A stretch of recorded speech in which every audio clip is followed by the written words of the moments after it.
Okay, here we are. This is lesson 4 of drawing the McLaren P1. And as you can see, I did some work on the rear wing, and I have started to work on the rear part of the fender. And what I'm doing is just trying to lay down some of the base color again so that we know where we're going with this. The body's a lot lighter. It's an orange. It's a lot lighter than the black is or the gray is in the vent areas and in the front. So what I'm doing is I'm trying to put down the lighter color, and then we're going to go back and we're going to adjust one color to the other toward the end of this. But we're only on lesson 4, and we're actually making some pretty good progress here. So I think this is going to work out just fine. It's a really pretty car. It has got nice shape to it. It's everything's rounded and looks really good to me. It's a lot prettier than many of the supercars, I think. And it's still obviously very exotic, expensive car, but it's a very pretty car. I know we're going to do justice to it, but it's well worthwhile spending the time with this because it's going to be a great drawing, I think, once we get it done. Okay, working down underneath the passenger side door, almost up to the wheel well.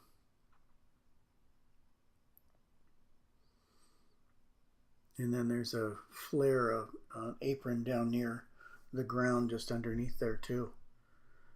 Some more aerodynamics. And I'm working on that now. That's carbon, it looks like, and it looks like it's fairly dark, so I'm darkening it up. But the outer panel that's just above this is a candy orange color, and so that's going to be lighter than the carbon pieces are underneath, although parts of them are in shadow. So again, already I'm starting to balance one color off against the other one so that I can make sure that I don't get too dark with any of the gray or black parts, and yet I still maintain with the orange so that the difference in color value between the two of them is reasonable. I don't want to go too far and make it too dark, and then I can't get back again because there's no way I can take a lot of ink off of it. All I can do is adjust it a little bit. If I absolutely have to, I could take an ink eraser to it and take a little bit of the ink off, but it tends to make it kind of dull too.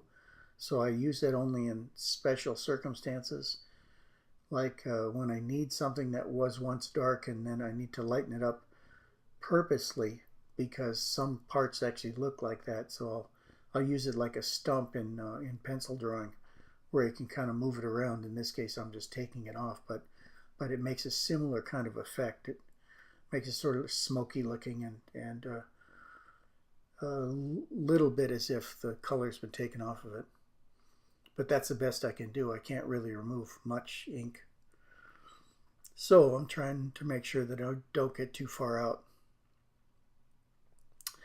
Okay, here I am working on the rear part of the upper body.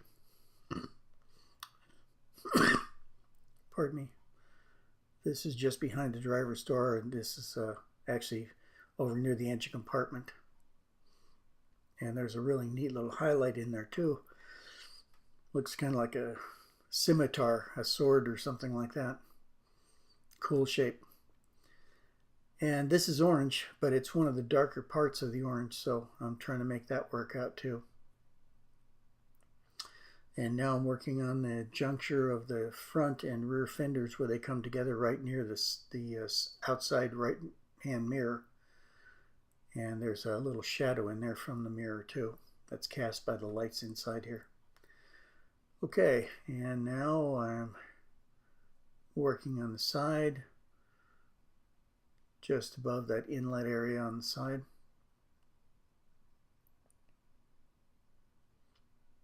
There we go.